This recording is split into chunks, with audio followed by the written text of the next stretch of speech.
This tutorial is for 5th grade, Module 4, Lesson 8.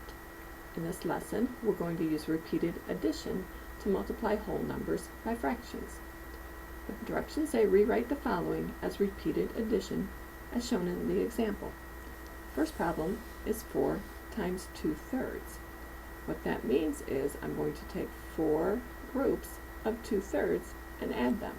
So you can see I have 4 groups of 2/3 and I'm adding them, which gives me 8/3 as my total.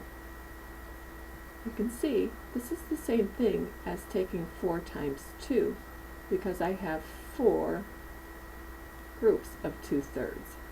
The denominator does not change because the denominator is telling me what type of unit I have. I have 2/3 plus 2/3 is 4/3, plus another 2/3 is 6/3, and another 2/3 is 8/3.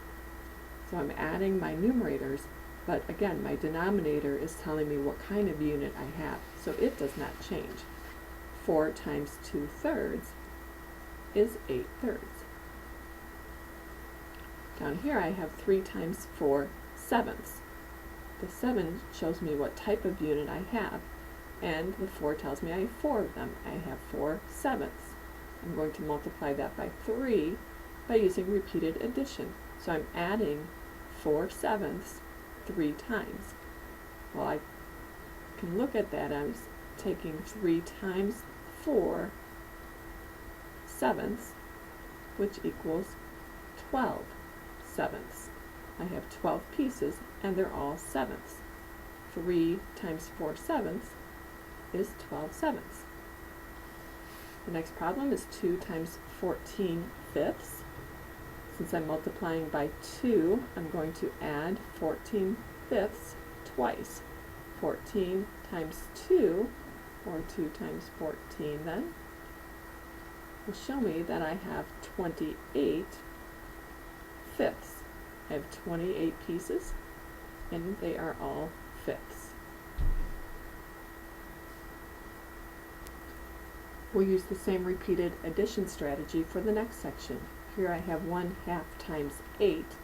Well, because of the commutative property, I can look at that as 8 times 1/2, which means I'm going to add 8 groups of 1/2. There's my 8 groups of 1/2, and I'm adding them together, which I can also look at as taking 8 times each unit, and each unit is a half.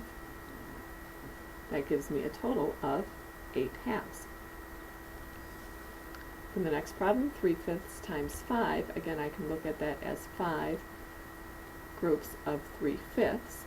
So I'll write my 5 groups of 3/5, and there's my repeated addition. Since I have 5 groups of 3/5, that tells me I have 15 fifths. 3/5 times 5 is 15 fifths. And my last question, 4 times 3/7 means I have 4 groups of 3/7. There's my repeated addition. So I have 4 times 3/7 is 12 sevenths. 4 times 3/7 is 12 sevenths. In the next section, we're going to use tape diagrams to find fractions of whole numbers, and we're going to relate it to time. The first problem says 1/2 times 60. That means my entire tape is 60, and I need to find 1/2 of it. If I divide it, one section out of the 2 sections is 1/2. Each section has to be 30 to give me a total of 60.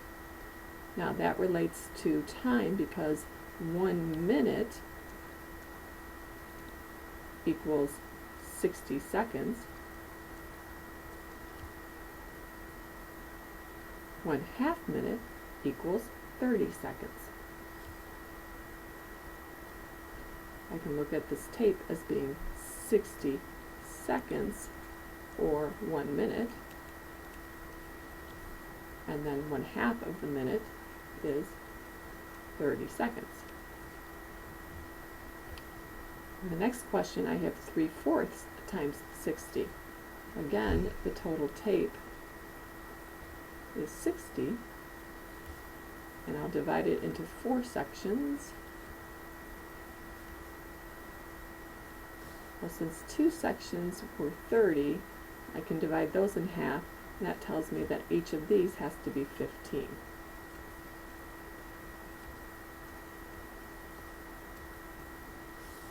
And then we're looking at 3 out of the 4 sections, which would be 3 times 15.